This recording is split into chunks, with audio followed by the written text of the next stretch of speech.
Assalamualaikum warahmatullahi wabarakatuh. Perkenalkan, saya Zaki Makarim, mahasiswa RPL dari Prodi Pendidikan Agama Islam Universitas Muhammadiyah Magelang. Pada kesempatan kali ini, saya akan mempresentasikan tentang salah satu tema di mata kuliah ilmu pendidikan, yaitu tentang transformasi pendidikan. Saya harap dengan presentasi ini dapat menambah wawasan bagi kita semua. Oke, langsung masuk ke pembahasan pertama, yaitu tentang latar belakang masalah.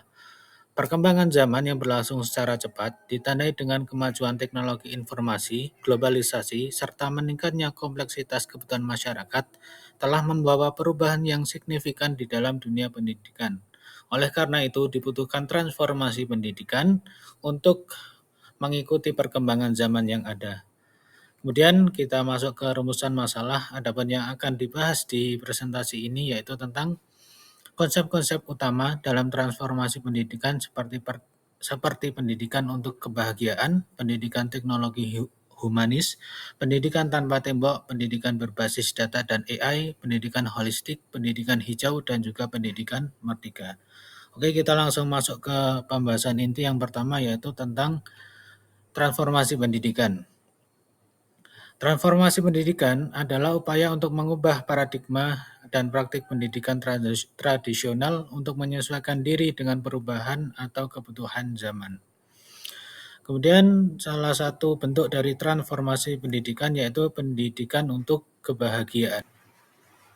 Pendidikan untuk kebahagiaan sering juga disebut dengan well-being atau positive education. Nah, adapun school well-being merupakan suatu gambaran tentang penilaian siswa terhadap sekolah yang nyaman, aman, menyenangkan, serta sebagai pemenuhan prestasi, pengembangan potensi, dan juga mental siswa. Adapun positive education, menurut Seligman dalam seri Hartati dan Diki Arisan di tahun 2025, yaitu pendekatan pendidikan yang menggabungkan psikologi positif dengan sistem pembelajaran tradisional untuk meningkatkan kesejahteraan mental dan juga akademik siswa. Dan yang kedua ada pendidikan teknologi humanis. Atau mungkin kita bisa menyebutkan pendidikan humanistik dengan menggunakan teknologi.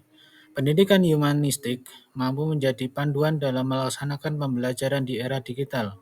Pendekatan ini menekankan kepada sikap saling menghormati dan pengembangan pribadi, keterlibatan guru dalam membimbing peserta didiknya menuju hidup yang baik, serta relevan terhadap lingkungan pembelajaran yang didukung oleh teknologi informasi. Jadi di sini menggunakan pendekatan humanistik dengan menggunakan teknologi seperti itu. Kemudian selanjutnya yaitu pendidikan tanpa tembok. Pendidikan tanpa tembok sering disebut juga dengan open education atau pendidikan terbuka, merujuk pada pendekatan pendidikan yang menekankan aksesibilitas, fleksibilitas, dan kebebasan belajar tanpa batasan formal seperti kurikulum kaku atau struktur kelas tradisional. Jadi di sini menekankan pendidikan boleh diambil dari mana saja, dari internet, dari buku, dan lain sebagainya. Kemudian selanjutnya yaitu pendidikan yang berbasis data dan AI, yaitu pendidikan yang berbasis kecerdasan buatan atau AI, kemudian berbasis teknologi yang sedang berkembang. Penerapan AI atau kecerdasan buatan memungkinkan terciptanya sistem pembelajaran yang lebih adaptif. Jadi AI ini digunakan untuk sistem pembelajaran yang lebih adaptif, personal, dan berbasis data, sehingga mampu meningkatkan efektivitas dan efisiensi proses belajar mengajar. Jadi digunakan sebagai bahan bantu dalam sistem pembelajaran. Kemudian kita masuk ke yang selanjutnya yaitu tentang pendidikan holistik. Apa itu pendidikan holistik? Pendidikan holistik adalah suatu pendekatan pendidikan yang membangun manusia secara keseluruhan dengan mengembangkan segala potensi yang ada pada diri manusia. Pendidikan holistik tidak hanya berfokus pada perkembangan kognitif saja, tidak hanya sebatas transfer pengetahuan, namun juga pada aspek sosial, emosi, spiritual, dan moral. Jadi di sini pendidikan holistik tujuannya untuk membangun segala potensi yang ada di dalam diri seorang manusia.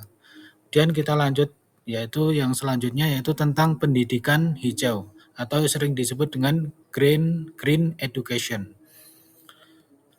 Apa yang dimaksud dengan pendidikan hijau? Pendidikan hijau atau green education merupakan salah satu pendekatan dalam pendidikan yang merespon masalah lingkungan serta mengintegrasikan nilai-nilai keberlanjutan ke dalam kurikulum dan budaya sekolah.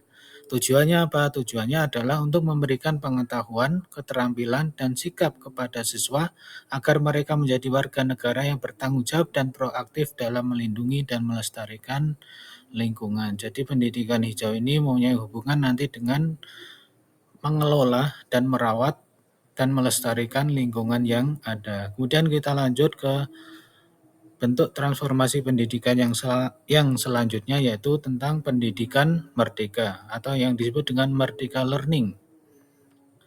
Merdeka Learning diciptakan untuk mengubah konsep awal pembelajaran berbasis pendidik menjadi sistem pembelajaran yang berpusat pada peserta didik.